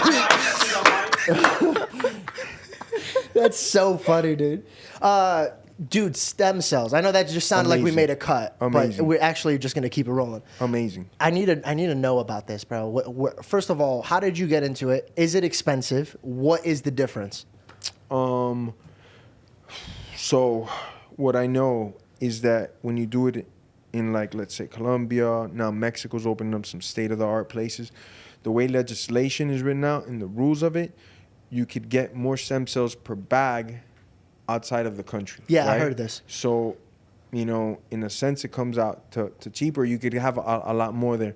But that's not to say that the stem cells in America are not top of the line and kick ass as well, though you can get less. For example, I've done stem cells on my hands numerous times, and 3 times has been here in the U.S. and like, it's amazing. It's What does it do? What does it look like? Is it? Well, how do you even go to the? Do they open you up? Do they inject No, it's something? just like an injection. They'll put a couple injections first to numb the area. Let's say it was in my hands or something, or like the elbows. They'll put something right here to Does it hurt? numb it. I mean, not really, Got you it. know, but it can hurt after, like serious pain. So I went to Colombia and I went to BioAccelerator and That's like the #1 place in the world. Is Colombia. that's a really good one. I went there Coffees myself. and stem cells. Coffees and stem cells. Yeah, and Colombia has a bunch of American clinics. You want to get a good American clinic, get some good coffee, and then boom, boom, boom. You know, after the procedure, it was like a lot of pain. And why? It feels like crazy ass growing pains, like throbbing all at like every second, like just as your Was it because body's your like cells are absorbing. just like, I don't like know, fixing that- themselves? And That on my knees is like where it hurts. Pretty much. No, yeah, they're like, you know, becoming one, and they're expiring the old ones. They're getting the new ones in there. They're replacing that. But I was there about 10 days for my treatment. I did my knees, my hands, my elbows. And I was like, yeah, this is going to be like amazing, you know, and they're like prepping me up. And then you got to kind of like, I had to report all that to USADA first. So they got to approve it. Oh, this is where you're going to do the medical procedure. All right, boom, you're good to go there. So while I'm over there, there was this dude that was in a wheelchair. This is a true fucking story. Guy was in a wheelchair. And I got there when he got there, right? No, I got there and he was already there 2-3 days, 4 days. I don't know, like that. And he was doing numerous procedures. Now, what they were doing to him is they were injecting in the bone marrow in the spine. They were injecting stem cell, right? And, you know, we were like at the same hotel. So I'd get down, I'd get coffee. He's right there next to me. We'd kick it. We started like talking shit. He didn't even know I was a fighter. And then he found out like what I did because people kept asking me for pictures. He's like, I didn't even know, man. We just talking with you, bro. That's so cool. And then he like started following my fights and saw him all night. He's like, boy, I didn't know you fucking get down like that. That's crazy. So now like we're talking every time I see him, you know. And I don't know, like 3-4 days go by. And I see him outside the elevator. And he's like with his friends and stuff. And he's like fucking crying. And I'm like, damn, fuck, man. Maybe they told him they couldn't do it or something like that. Or who knows, bro. And I'm feeling like I haven't known this guy for long. But still, it just sucks to see a guy in a wheelchair that's so cool. That's like, you know, crying. I pull up. And he's like with the biggest smile. What's up, man? I'm like, what's up, brother? He's like, man, I haven't moved my toes in like 10 years. He's moving his toes Just and moving shit. his toes, Yeah, that's he sick. said he hadn't done that like in 10 years. So it was like. So that's why he was crying. It was good news. Yeah. Oh, thank God. Okay, cool, So cool, he's cool. like moving his toes and shit. Did you follow up with him later on in life? Is he like? I think I might have talked to him like one time after that, and then that's it. I haven't talked to him since. But People are saying this is like 5, a 6 miracle like thing. Man, for my knees it did wonders. For my hands it did wonders. You know, I from like wrestling and then getting kicked in the knee and then all the constant like road work that we do. I have like and I've also torn my meniscus like 3 times on this knee, twice on this one. I never did the repair because my coaches and friends that had done like the knee repair would say, well, you're gonna be out for 6 months with the repair, and on top of it, if it breaks, it's like a lot worse. Now it's like way worse, you know, because they're putting like man-made parts in you. It's not the same. They're sewing you up. So what I always opted to do was rehab. And I would turn my meniscus and do rehab, I don't know, 3 to 6 months just to like strengthen it back up and get it right. But that developed like a ton of scar tissue. So I really couldn't, for one obvious reason that I knew I had to get something there is I couldn't break parallel like on squats. It'd be like the most fucking painful thing. If I had weight on me, it would like destroy my knees to break like parallel. So my range of motion was shit, you know? And I'm also known for throwing really good knees, right? So I should have some fucking range of motion on them so I could bring them up higher, lower, whatever. And I went there, did it, like a month later, break parallel, like nothing happened, still to this day, you know? So I definitely 100% believe Was it in the before or celsius. after Ben? After, way after. Like 2 years after that one. I was about to say, I'm like, Yeah. that's good. When you did that, when you knocked him out with your knee, did you know that you were gonna do that when the fight was about to start? Was that your plan or was it spontaneous?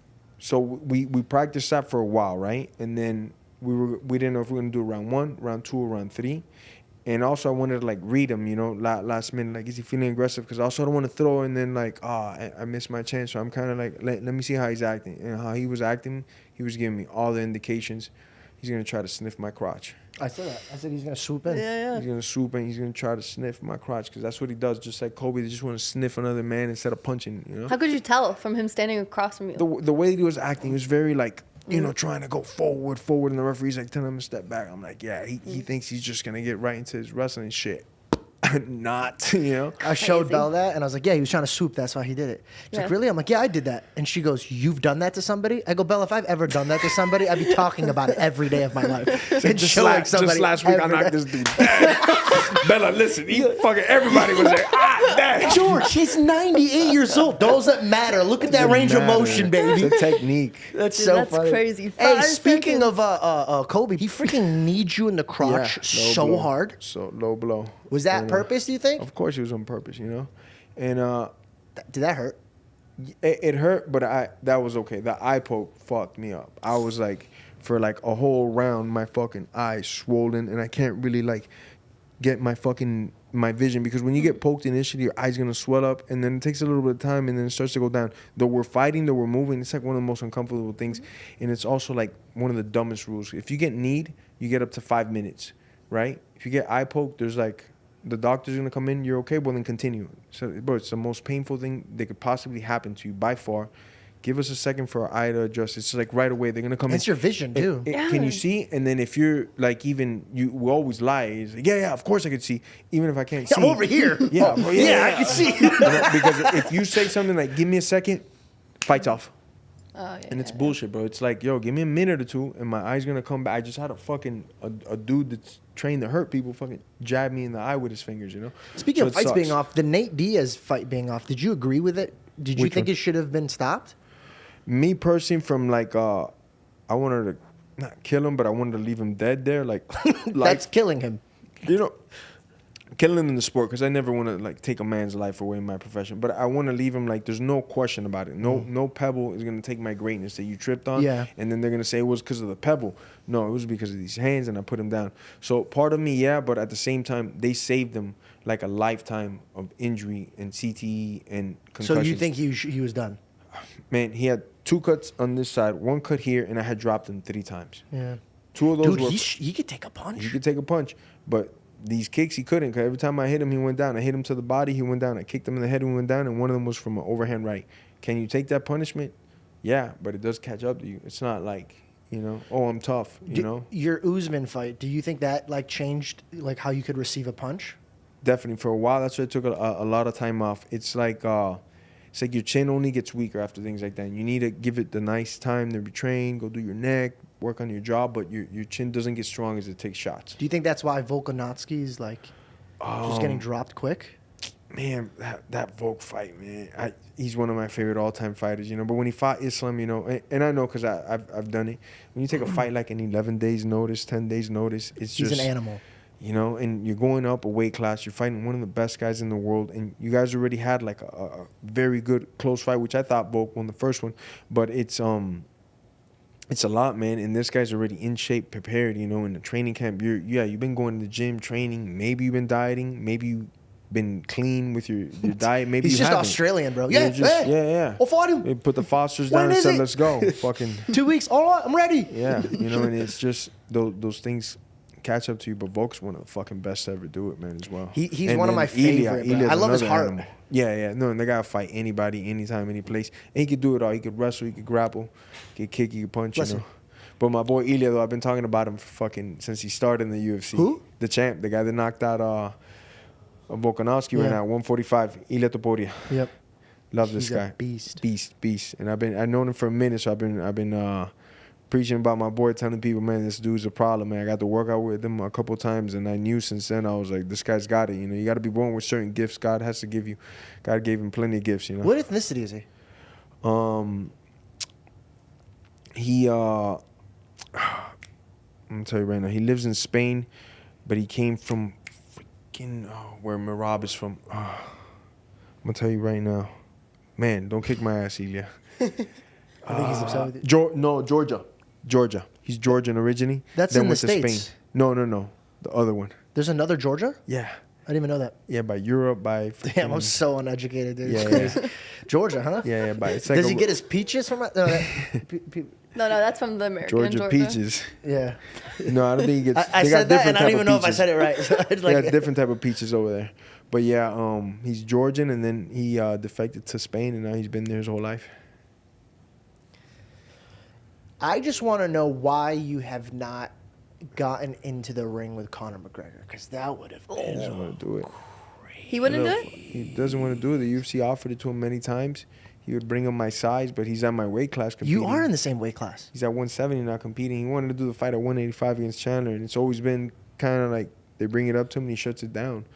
He doesn't never mention my names in interviews. I could say Would you whatever still I fight want. him now or no? Because he just came out of retirement, right? Yeah, I would fight. Yeah, I'm doing the boxing now. I'm gonna focus on that. Like I said, I got those 3 fights. But he's had time to recover, bro. And I feel like he's and coming a back. fucking He's just jerking people off. no juice, steroids, mother. What type of man? I'm just kidding. I got I'm kidding. He's been Okay. fucking hot sauce daddy.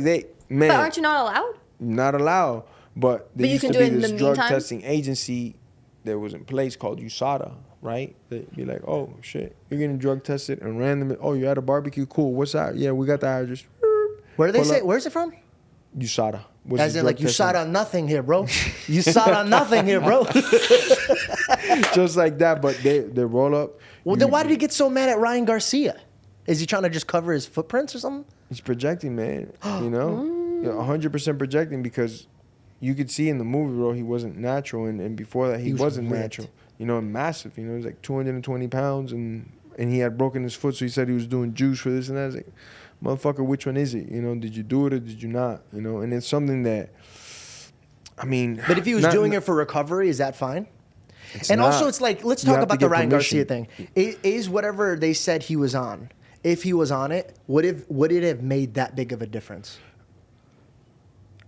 I think so, if he was on it. I'm not sure exactly what he was on. I forgot. But one of the components that I heard said that it did boost up your testosterone. So that's always going to be a fucking red flag for cheating. Like anything you take that's banned substance, there's things you could take that they say that are not banned substance that can boost up your testosterone.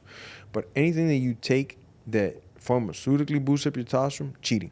You know, I don't know what we're Ryan on. Again, exactly, I got to see. But I know he did beat it, though, because the second sample came back clean, so it's clean, you know. But does that So- mean that time was like, it was just passed, so it's out of his system? No, you could get a false positive. And that's what he had. He took some supplements carelessly, probably from like GMC or something, and these weren't the best supplements because they make them where they make other shit, you know? So you can get trace samples in your urine or your blood, and then when they test you and they do further investigations, because now they'll take like 3 samples, right? You'll do blood, and then piss, and you'll piss in like 2 to 3 different cups, and they'll send these cups out to different laboratories, different amounts, and they're gonna test them. And if one of these places says, "Oh wait, we found something here," they're gonna send the second one there to do a further investigation on it, you know. And it's like very thorough, very detailed, or at least USADA was pretty good. I worked with them for like 9 years, and never failed the test. 50 attempts, clean as can be, never also missed weight, something that I carry with a lot of honor in my career, you know. And these motherfuckers didn't like it, a lot of these motherfuckers, and that's why I think Conor went away, because this USADA shit was making his life hell, you know. Yeah. So that if he didn't want to fight me then, he don't want to fight me now either. He's scared of your knees. Scared of the knees, he's scared of the size, you know. Bell's so confident talking shit. I get so uncomfortable because I'll run into one of these guys and they'll be like, "Oh yeah, you want to talk on your podcast? Come talk over here." And I then don't I'm want have to any call problems, man. These are just facts. I don't you. know. Jorge, come here, dude. I'm pretty sure they're trying to make us communists over here, bro. You got to come over here. Where's he at? Where is he at? So you're still signed with the UFC. So there is a possibility that, God willing, you guys could fight. Yeah. There's always possibilities. I would love it too. I would love Well, this is that. your invite. You know, you're You like, light up the last guy that he fought. Not Dustin. I'm talking about Nate. And then you light him up. I already lit up Nate, and that's another thing. He had very competitive fights, which I thought he lost both to Nate. Nate won the second fight clear as day to me. He won 3 rounds to 2, and they gifted that one to Conor because he draws. I can't say the guy draws like nobody, But Does Dana favor him?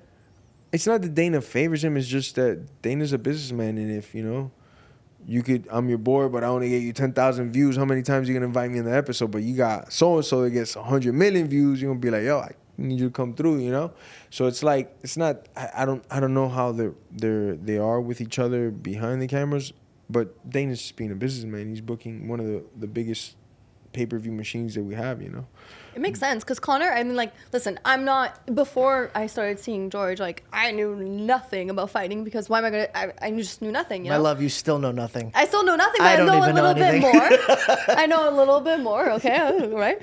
But I knew about Conor McGregor, you know what I mean, at the time when he was popping off, and I knew about his drama and everything that's going on because I think he's such a character and he's able to promote himself so well. And I think it's like you could be a really good fighter and you could be a really good character and promoter of yourself. I mean, Yeah, it's the full package.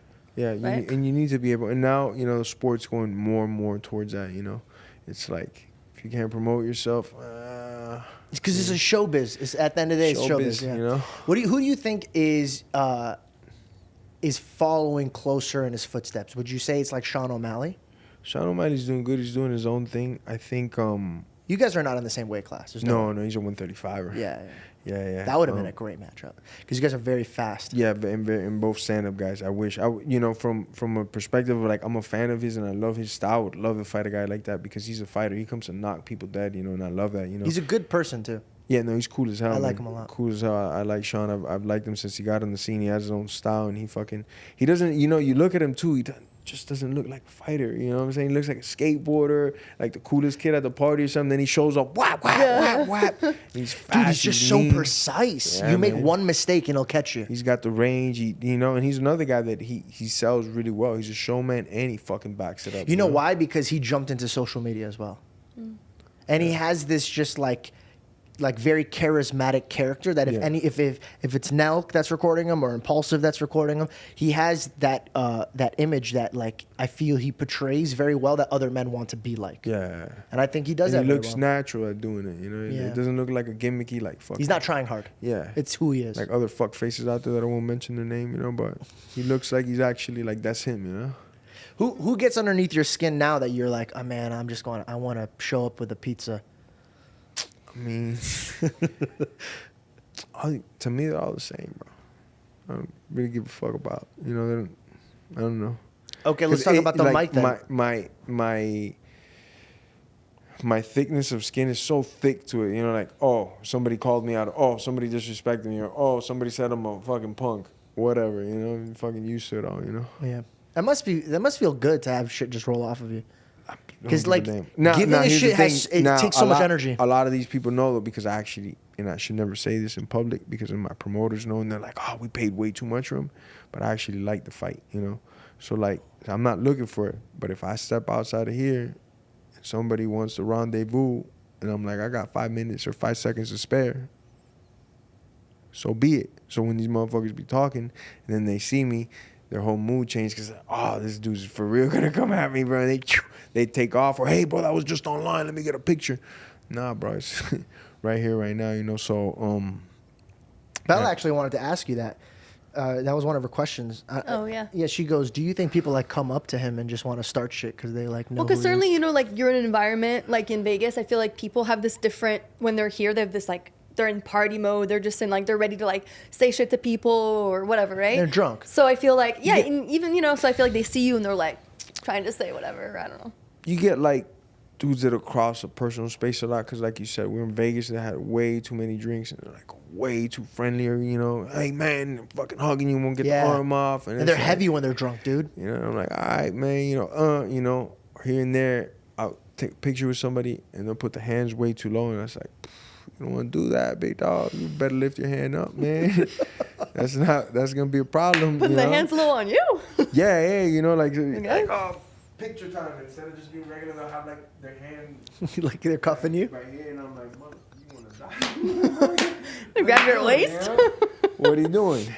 So yeah, that's about it. But nah, they don't. I mean, they recognize me, they also know like this dude will clean my clock if I get stupid. They know better, yeah. I guess because you never know. Sometimes some people are just kind of stupid, and you know they want to just. It used to happen. They want to see something happen. When I was younger, I used to compete also at a different weight, and I was like very skinny and a big ass head, so I would get more.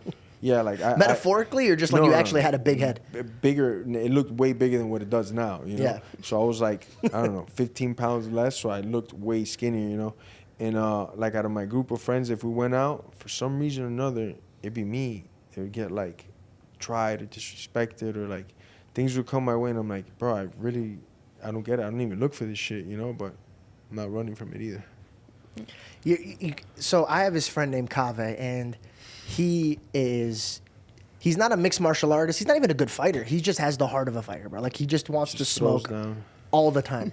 Like, all the time. In fact, like, I'm not joking. There's times where my mom will FaceTime me, and she'll, like, point the camera at Kave, and she's not even with him. She's just on the street, and he's fighting some dude on the sidewalk. Like, this guy just loses his mind all the time. I got a job for him. Yeah, it'll take that job, bro. You know what he says? I don't look for it, but I'll end it. That's his mentality. Yeah. Especially on the road, he has very bad road rage.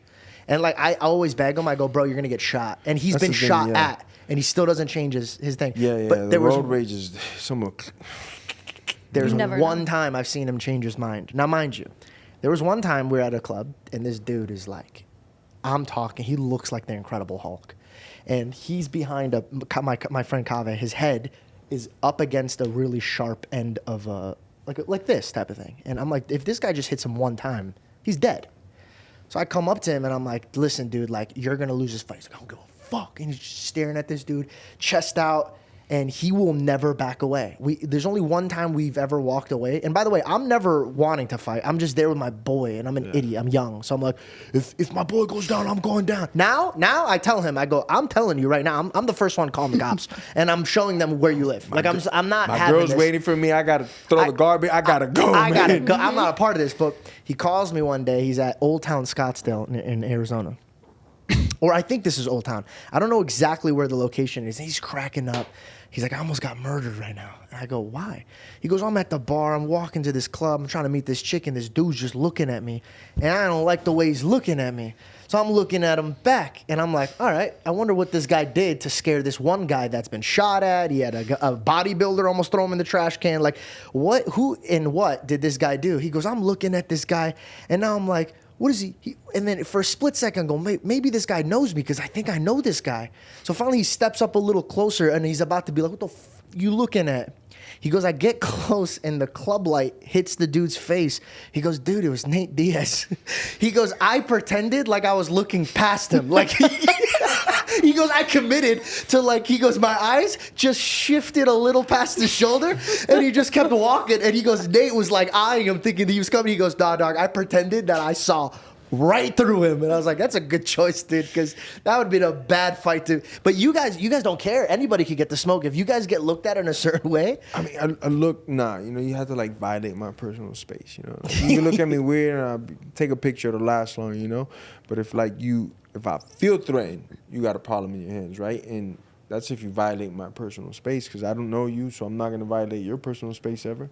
You know, I'm going to let you chill over there. But if you start, you know, getting that touching zone,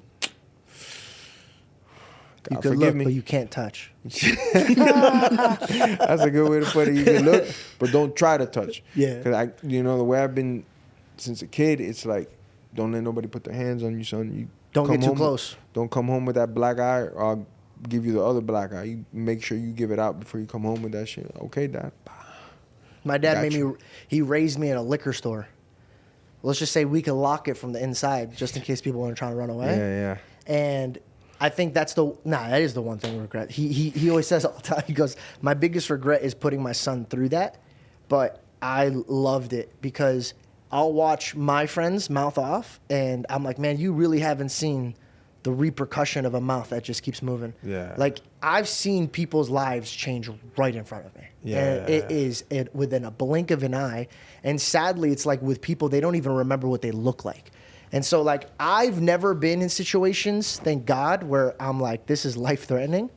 But I mean, I have, but it wasn't my fault. But I've learned from my experience of raised in a liquor store where I would see these crazy things happening, or with my friends at a hookah bar in like the avenues. It's not a good place to get in trouble.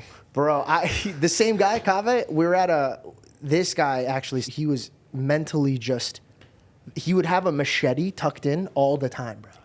And he would pull it out and just tap things. Mode? Oh, he was a psychopath. But he was a nice guy. Jason Myers. But he would like a switch.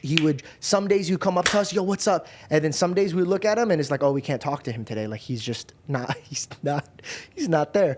And one day we were walking in and I'll never forget this. It was called in Arizona.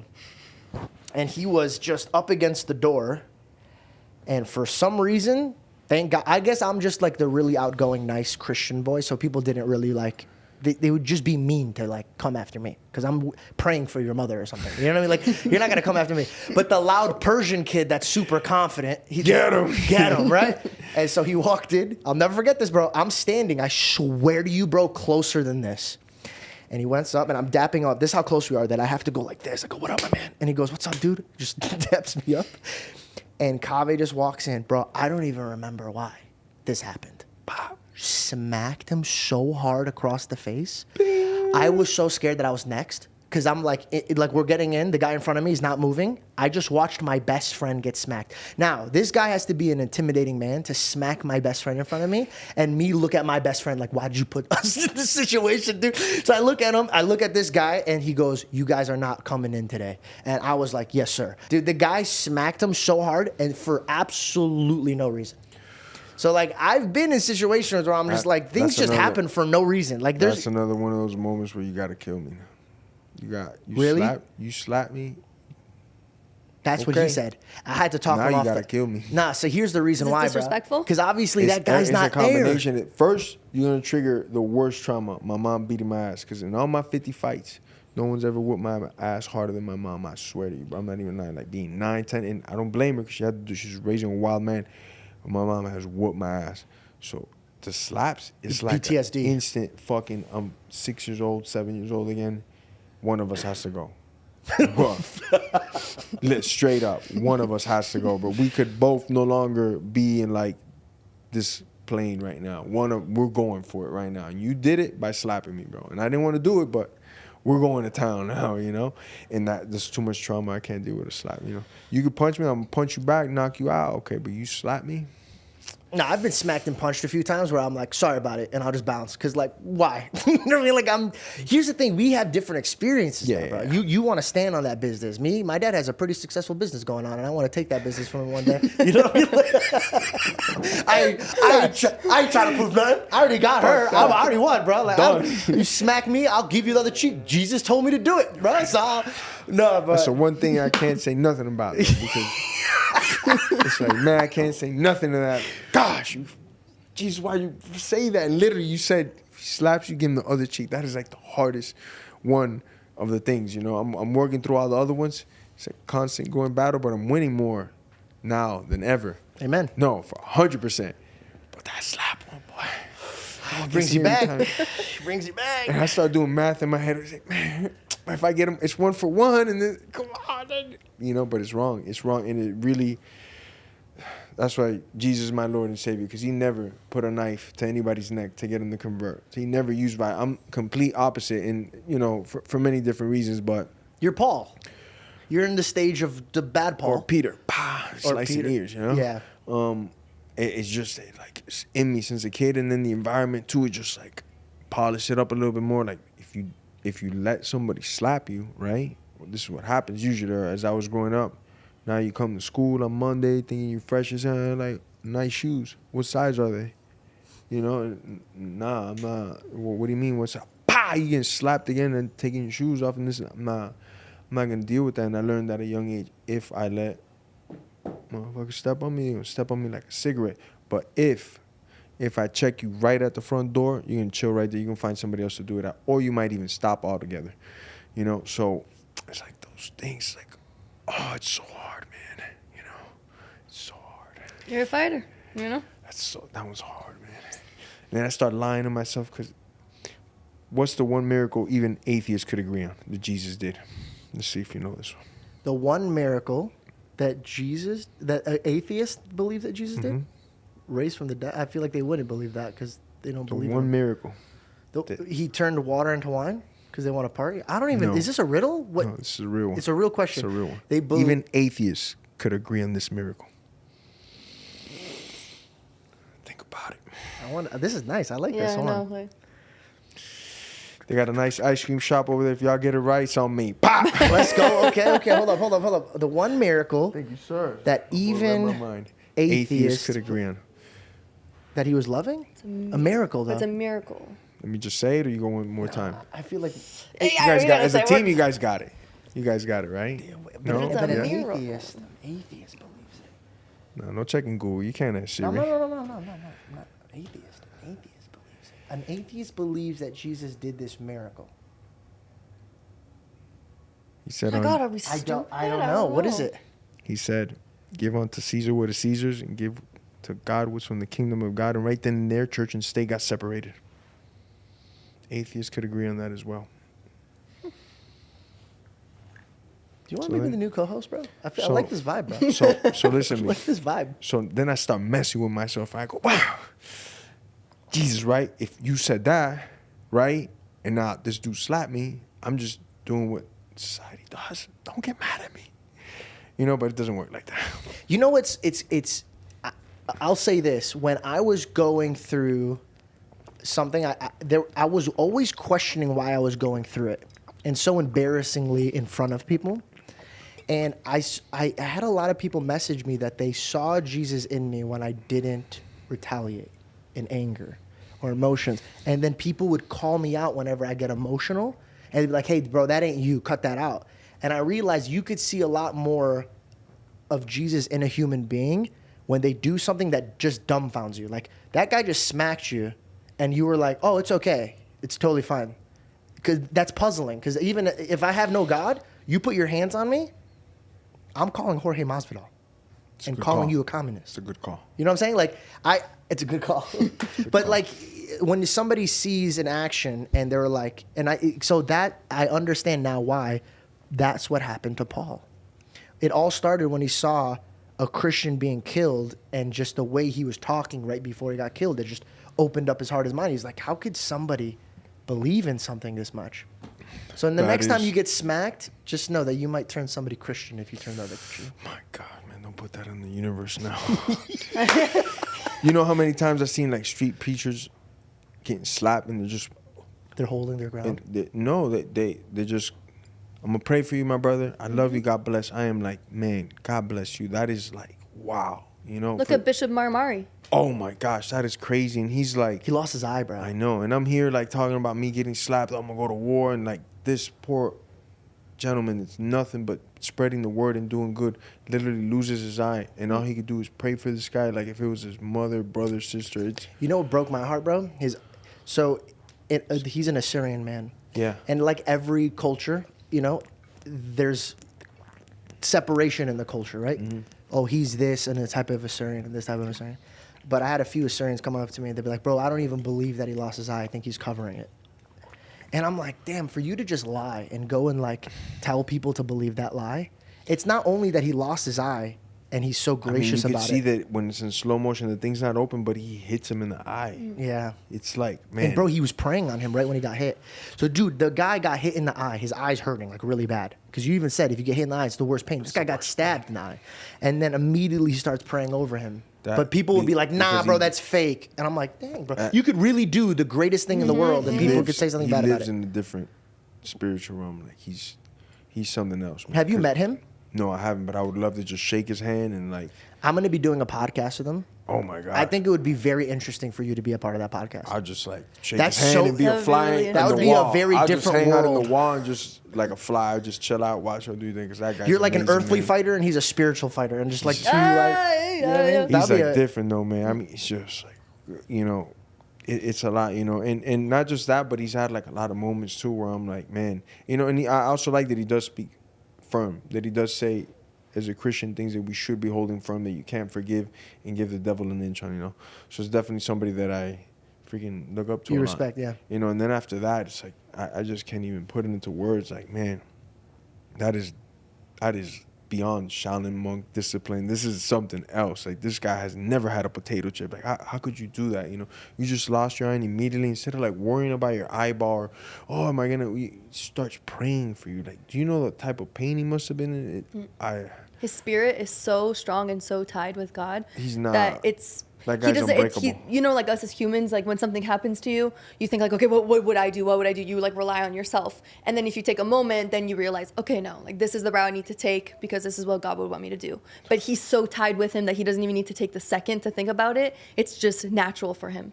Gosh. And like that's like. And how many non-Christians saw that and immediately said, hold up. Why? Hold up. That is This is what we were talking about, bro. That This is is like- exactly why Jesus says act wait, like why that. didn't he call the cop? Why didn't he know? Why did he just start praying over him? And if you just analyze that for a second, it's like, man, The power of power. prayer. He's like, Imagine- I don't need anybody else. Let's pull it back. Imagine being killed, being an innocent man on a cross, and right before you die, you're watching, like they're booing at him and they're spitting on him, they're disrespecting Jesus.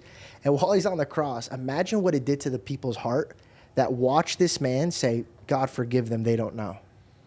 If I was angry at somebody and we just got done pulling his beard out, stabbing him, spitting on him, disrespecting him, and in his Raping last him. breath he prays for me, bro, that's gonna make me think a bit. no, you're gonna do number 2 on yourself and go, y'all know I fucked up. Just like that Roman When he soldier, speared and he fell down? Goes, man, this is, you know. Or how about if you were the dude that was on the cross about to go to hell, and then you just meet Jesus right there. Isn't that like the greatest? He says, the "Don't great- forget me, bro." Don't forget me. And that's, he's like, I won't.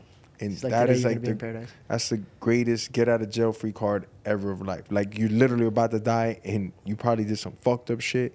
So you know where you're going, but you met Jesus at that moment. That's cool, man. I love that moment because that moment is so powerful because a lot of Christians, Catholics, and any other type of religion, they like to provide their work in between God's work. Like, I got to heaven because of my works here and because God saved me. But that showed us right there, that man couldn't even move. He couldn't go down and get baptized. He couldn't go donate to the poor. He couldn't go change his ways. But in that moment, he identified who God was. And to me, it's like that could solve amazing, so man. many problems, bro. You just got to identify. Me and you could have just a spiritual. We should just have we should get together one day, just have a podcast, like just Whenever. our favorite Bible verses and what it's Whenever. helped us. You know what I saw the other day? Because, you know, I'll have like discussions like this. I like not, I guess like a debate or whatever, but I do like talking to people without disrespecting each other. Like, let's be so cool. Yeah, because we're talking respectfully. about something touchy, you know. Obviously not me and you, because we got a lot of same viewpoints and morals, but like people different religions or like atheists, you know. And I'm always like, hey, listen, man, I'm not doing this because I want you to come to my church and donate. I'm just doing it because it could improve your life drastically. It's just like, I really agree that this is like the best thing that you could do. And I'll tell people that, you know, and then I'll talk and stuff. And then I was talking the other day, and I went back and looked stuff up. And you know that there was 40 different historians. A lot of them weren't Christian. They wrote about Jesus. Like 40 different historians. This is a carpenter, right? That was born into like a broke family. And, Yeah. you know, until his ministry, then he took off them years. But there's 40 of them. The emperor during the time of Jesus, you know how many scholars wrote about him? 8. That's freaking crazy. Like, they must have been something so powerful about this guy that everybody knew. Like, non-Christian historians were writing about him, you know, and his travels and everything and the movement that he was doing. It's like, it's crazy. How do you, if it was a nowadays thing in court, it'd be slam dunk. Jesus lived and died on the cross. There'd be no way to debunk it or nothing like that, you know. And the proof is all there. You just gotta like want to look for it. Anybody who wants to search for God will find God. Yeah. If you don't Amen. know who God is because you don't want to see God. And that's a hard pill to swallow because a lot of atheists or a lot of other people will be like, how dare you say that? All right. But it's like I can't hide you from the truth. And the truth is you didn't welcome him. He's a gentleman. He'll enter your life when you welcome him into your life. That's why he says the eyes that want to see and the ears that want to hear. Because you could have eyes and ears all day. All day, but you don't want to listen to him. And it's crazy because like the reason why you're passionate and you told that man, I don't want you coming to my church and donating, is because a real Christian man who goes out and tries to convert is because it's kind of like, this is how I could put it. My whole life was crazy terrible without Jesus. Crazy terrible. My problems were so heightened. Just everything was gross and dark. And then when I find Jesus, everything gets healed and everything is blossoming and everything is endless and so fruitful. And I have an undeniable, endless supply of it. Why would I not run and shake my neighbors and be like, brother, not only can we eat off this plate, but it's like 8 planets worth. It's like this miracle water. You got to drink. You got to drink it. Like, why wouldn't you? If you could cure a man from his sickness, I think it would be more evil to look at a man who's going through death and just be like, all right, that's his choice. But it's like, bro, like the reason I talk about Jesus is because I'm absolutely, one, head over heels for him. I love him. But two, it's like I can't give you anything that's going to heal you, but I could give you someone that could heal you. And that someone is Jesus Christ. Amen. Close. I feel like we should end it here. I feel like this is a perfect podcast, bro. Great message, brother. I really appreciate your time. I appreciate your people. Yeah. Thank you so much for coming. And dude, I would love to run another episode with you. Anytime. Spiritual. Dude, having the Before bishop or after here the fight, would let be me know. such a fun podcast. And it would be so left field. People are like, what? Jorge Masvidal, George Janko, and the bishop? Sign me up. Thanks for watching, guys. Make sure you like and subscribe, and I will see you guys next week.